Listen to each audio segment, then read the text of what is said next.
Welcome to Heartbreak Chronicles. I've never been one to make a big deal out of small things. I remember when I was a student, my history teacher used to describe me as extremely reticent. I didn't understand the meaning of the word at the time, and after looking it up in the dictionary when I got home, I realized it meant silent, inexpressive. In fact, that comment has followed me to this day. Where I work, I'm known as Silent Thomas Wilson because my full name is Thomas Porter Wilson. I earned a degree in business administration from the College of Business and was fortunate enough to work for WLA after graduation. This company was founded by Benjamin Long 30 years ago, and I was fortunate enough to be able to work directly under his leadership. While I wasn't his closest assistant, I did sit at the top of the management team. During my third year working there, I met the woman who changed my life, Sophie Lane. She works in the marketing department and has an interesting name origin. Her father, Gerald Lane, is a rock music fanatic, perhaps a bit of a goofball to some, at least to me. Sophie and I quickly fell in love and entered into marriage. We bought a 3-bedroom condo in a nice neighborhood near our office. While Sophie wasn't my first love, she was definitely the first woman who made me feel completely at home. Looking back, I was really a quiet and introverted person, but when I was with her, it was as if I was a different person. We often chatted late into the night about having a baby, planning for a bigger 4-bedroom single-family house, and thinking about the good life ahead. I was deeply in love with Sophie at the time, but as it turns out, she stopped loving me a long time ago. Sometimes I wonder if she ever really loved me. What chills me the most is that she didn't even have the courage to tell me the truth. How did I find out about all this, you may ask? This story begins with a business trip to Wales. Benjamin has always emphasized attending trade shows, a tradition that has continued since the early days of the company. In those days, he often pretended to be an ordinary visitor to roam around the show, making contacts and expanding his business, sometimes even dodging security guards. Today, WLA is a sponsor of many shows. At the time, the company was preparing for a new exhibition in Cardiff, the capital of Wales, and Benjamin asked me to go on a site visit, talk to the organizers, and meet with the Welsh government's business development officer. However, plans always change. Local government officials were temporarily transferred to Holyhead, the most northerly point in Wales, for a meeting, and my last appointment was cancelled. So I checked out early and prepared to return home to England. I sent Sophie a text telling her about the change in schedule, but I'm not sure she saw it. When I got back to the office, I needed to go to the storage room to put away some display materials. It was at that moment that I accidentally realized that my marriage had long been in name only, and no one had told me the hard truth. The storeroom was a large underground space that housed all kinds of trade show materials according to an alphanumeric coding system, ranging from brochures to booth equipment. As fate would have it, 2 co-workers walked in as I rounded the corner at the far end of the storeroom. The sound of their conversation was extraordinarily clear in the empty room, and those words would change my life forever. Did you hear about Sophie Wilson and that asshole Oliver Rogers? No. What's new these days? It turns out Oliver was supposed to go to Cardiff to check out that new show at the Moto Arena, but he approached Benjamin and suggested sending Thomas. That way he could carry out his plan without any problems. Really? He's actually this blatant? What a cheeky bastard. I can't figure out why Benjamin would put up with that. Isn't that easy? Oliver has something Thomas will never have. He's Benjamin's own nephew, and his mom is Benjamin's sister. So he can get away with anything he does? So that explains it. No wonder Oliver seems to have been coasting along. I honestly feel bad for Thomas.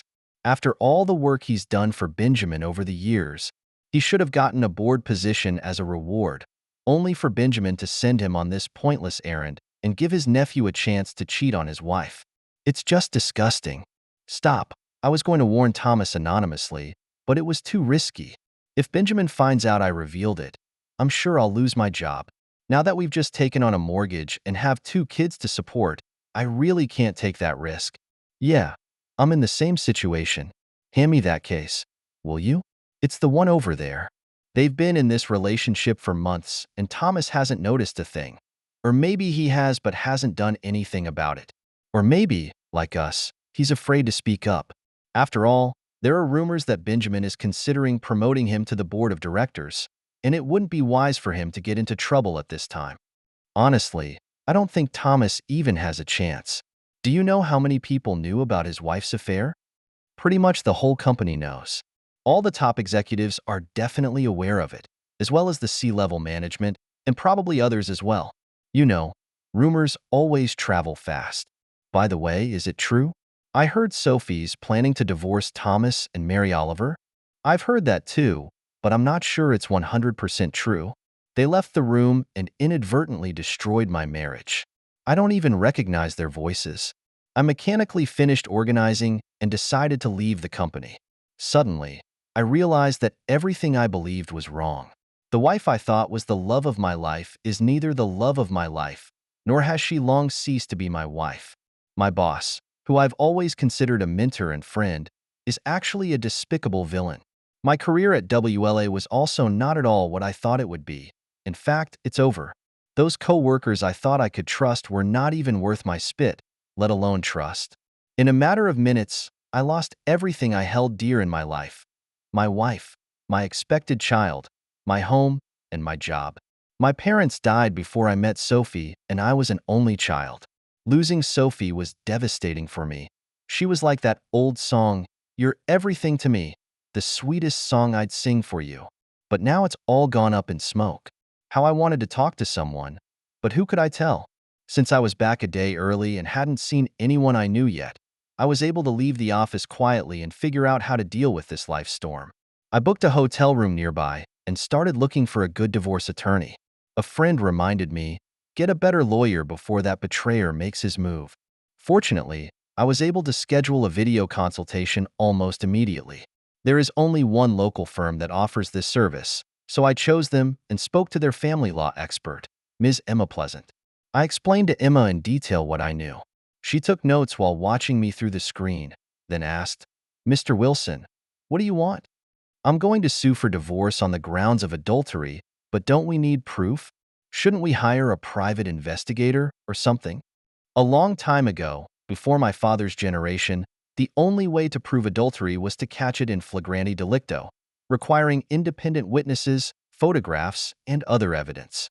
Hiring a private investigator was an option, but their behavior was limited by law. Intercepting emails has always been illegal, and privacy laws have been strengthened to prohibit phone tapping, email hacking, and the like. We often work with a local detective, ex-police officer Jeffrey Smith, who runs a company called Detective Investigations. We can help you with these things if you wish. He won't do anything illegal or suspicious, but if there is evidence to be found, Jeffrey will find it. It won't be cheap, considering his fees and time. But like someone said, inner peace is priceless. I agree with her, but I still need to know exactly how much it will cost. Emma sent me an email detailing the costs. Over £600 for filing divorce proceedings, around £1,000 for Jeffrey's investigation, an initial fee of £5,000 deposit for their firm. And she said that there were other additional costs that could be incurred, but that they were a family law firm and would try to keep their fees as reasonable as possible. "Do you think I really need to hire a detective?" I asked. Emma paused for a moment, then nodded. "Yes, I suggest you hire Jeffrey.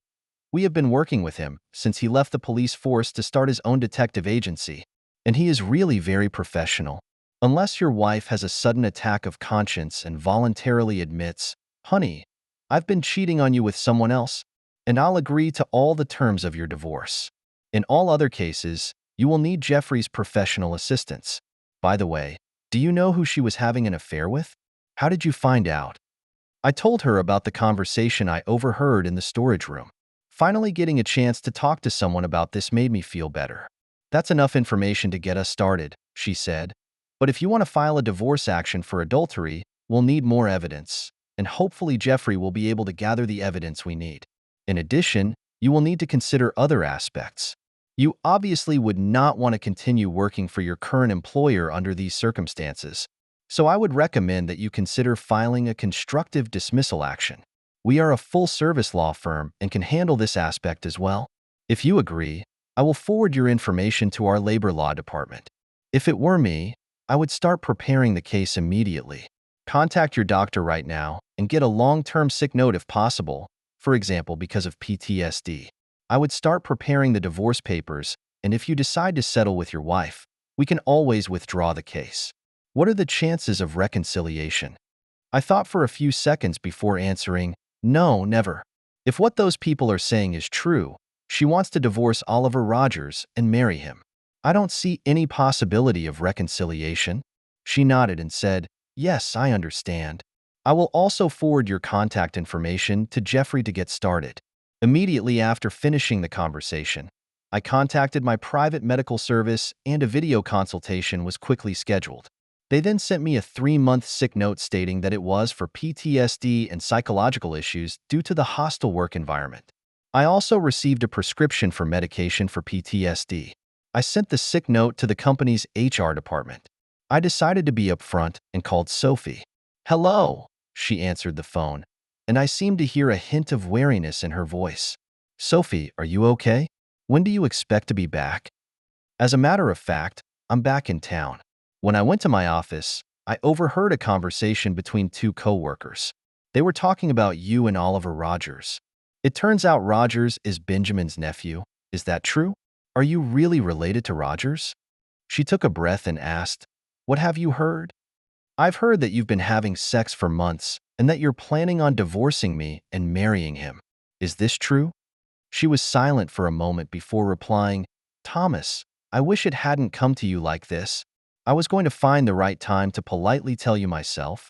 I still have feelings for you, but I love Oliver more. I'm sorry, but that's just the way it is. You know what? This whole situation has gotten so bad that I've had to leave the company. What? Why? Because all my management colleagues know about it, and apparently Oliver convinced his uncle Benjamin to send me to Cardiff so he could take the opportunity to be with you. Do you know about this? No, Thomas, I don't know. If this is true, well, I need to talk to Oliver.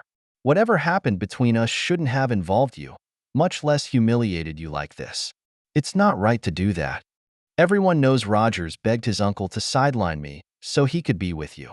How many times has that happened? Is Cardiff just one example, or has it happened many times? I don't think. Obviously, this had happened many times before, but Sophie didn't want me to know how bad she was. Will you go home? No, I'm not going home. I'm staying in a hotel now, and I'll find more permanent lodgings soon. I hung up. What's next? Getting drunk? Why? Why should I be punished physically and mentally because of that shameless Sophie? I went to the hotel bar, ordered a pretty good burger, drank 3 pints of beer, and went back to my room to rest. The next morning, I called a friend who owns several apartment buildings. We met for coffee, and he made me an offer I couldn't refuse. A furnished 2-bedroom apartment plus a job as a building superintendent. We signed the agreement, I got the keys and moved in that night. After lunch, I went back to my old home. Luckily, Sophie was either at work or with Oliver, so I was able to get everything I needed without any problems. Passport, documents, clothes, etc. As frustrated as I was barely coping with it all with the help of my personal physician. I have long regarded WLA as a bad job. Needless to say, the detective recommended by the attorney was indeed very professional. And not only did he take pictures of the doggy couple together, but he also collected sworn statements from people who knew about it. It seems Oliver Rogers has made a lot of enemies in the company, many of whom are willing to jump at the chance to get back at him. Sometimes I wonder if the 2 coworkers who were talking in the storage room knew I was there, and if they said it to me on purpose. That's a truth I'll probably never know, but I'll always be grateful to them. I got tested for STDs just in case, and fortunately they all came back negative. Divorce proceedings are ongoing, and my constructive dismissal claim has entered the process through the UK employment arbitration system. The employment arbitration system is much simpler and more flexible in its procedures than the standard English courts. For example, although arbitrators are judges, they never wear wigs or robes. The firm introduced me to one of their labor law specialists who is not a regular attorney, but an executive attorney named Charlotte Morgan. As her last name suggests, she is Welsh. She looks like a younger version of the famous actress Sarah Brown who played Linda White on the hit show Highlander. She laughed and said, I know what you're thinking. Although we're not close relatives, Sarah Brown is really a distant relative of mine. She calmed me down and prepared me to deal with the various scenarios of the tribunal. But there was one thing she couldn't prepare me for, how Benjamin's representatives would make a fool of themselves. The rep walked into the room in full lawyer's robes and a wig, and I swear I could still smell a faint odor of mothballs when he walked in. Employment arbitrator Angela Williams was clearly not happy about this.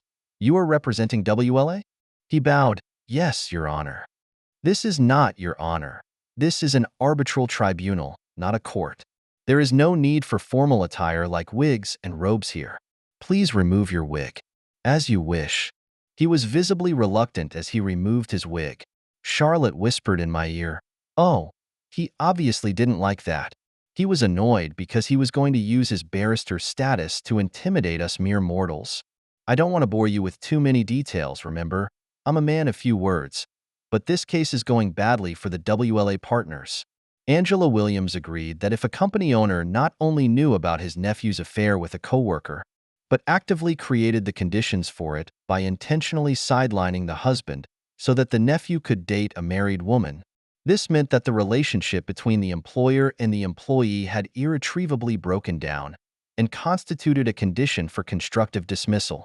I was eventually awarded £80,000 in compensation, in addition to severance pay, holiday pay, and other compensation. We were in a small but lucrative industry, and soon rumors about what was happening began to circulate in the industry. Honestly, it really wasn't me. Remember, I'm a man of few words, right? Finally, despite his sister's strenuous objections, Benjamin fired his nephew.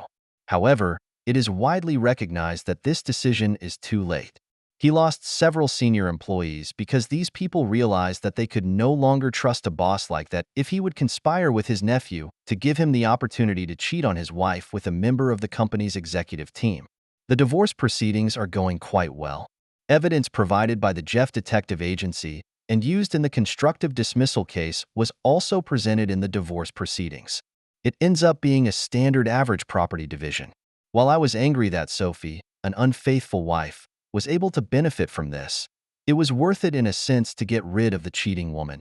I started a family counseling firm and took over a few of Benjamin's clients, which was a great start for me. After the arbitration award was transferred to my bank account, I worked up the courage to call Charlotte and ask her out for a drink. To my delight, she said yes. She looked gorgeous that day and surprised me by ordering a beer from South Wales. I ordered my usual pint of beer, but that was it. Yes, I'm reticent, but not stupid. In conversation, I learned that she was born in a small town in mid-Wales, which happened to be close to my grandparents' farm. She took my hand, looked me in the eye, and said, "See, I knew there was something special about you. You're a Welshman in English clothing." We all laughed at her joke. I find myself falling in love with her, and it's not just because she looks like Sarah Brown. Over the next few weeks, we started dating, movies, drinks, dinners. One day, I invited Charlotte over for dinner, and I cooked it myself. While enjoying a bottle of wine from a Welsh winery, I held her hand and told her that my feelings for her were growing by the day. She squeezed my hand with a charming smile and whispered, "So what do you think we should do?" Her eyes glanced to my bedroom door. It all happened faster than I dared to expect. I nodded and leaned forward with a smile. As cliché as it sounds, I felt a much deeper loving connection when I made love to Charlotte than I had ever felt with Sophie, either during our relationship or in our marriage. In a moment of epiphany, I realized it was because Sophie had never loved me as deeply as I loved her, or she couldn't have moved from me to Oliver Rogers so easily. My relationship with Charlotte was slow, warm, and loving. I finally found true love in this Welsh spark. Are we so close because we're both Welsh? Yes, as silly as it sounds, I think it does have a reason. After a year of dating, we got married and started planning for a baby. Charlotte is teaching me to speak Welsh, which is a long but interesting process. We moved to Mid-Wales, where she became a partner in a law firm in the town of Markle, and I continued to run a consulting business from our 4-bedroom house near the town center. Those conversations about having kids have now turned into conversations about what color to paint the nursery. It's been 2 months now, and we couldn't be happier. Did Sophie and Oliver end up getting married? I don't know, and frankly, I don't care. Remember? I'm a man of few words. Sometimes life's biggest blows instead bring unexpected turnarounds. Through this experience, I not only got rid of a false marriage, but also found happiness that is truly my own. In retrospect, I'd like to thank my coworkers who talked in the storage room, Jeff for his investigation, Emma for her legal advice, and of course, most of all, fate for allowing me to meet Charlotte. Whereas marriage to Sophie is a beautifully set but empty play, life with Charlotte is a true and moving Welsh ballad. In the process, I learned an important lesson. True love is not just about sweet words and a life together. It is about supporting each other through thick and thin. Now, as I stand in our home in Wales and watch Charlotte prepare the nursery for the upcoming baby, I know I have finally found a place to belong. Everything here is so real. The mountains in the early morning mist, the church bells in the distance, the aroma from the corner cafe, and the unfading love in Charlotte's eyes. That's my story. Some might say I'm too quiet, but sometimes the deepest feelings are often hidden in the simplest of words. Now, as I prepare to end this story, I can't help but think of that afternoon in the storage room. At that time, I thought my whole world had fallen apart, not realizing that was the beginning of my new life. Life is such that when you are at your most desperate, happiness may be waiting for you around the corner. As for my quiet personality, well, it's still with me. It's just that now, around Charlotte, in our cozy Welsh home, and in the joy of a new baby on the way, I find myself more and more willing to talk. After all, there are some stories that deserve to be told and some loves that deserve to be celebrated. That's the end of today's story. For more captivating tales, hit subscribe and never miss an episode.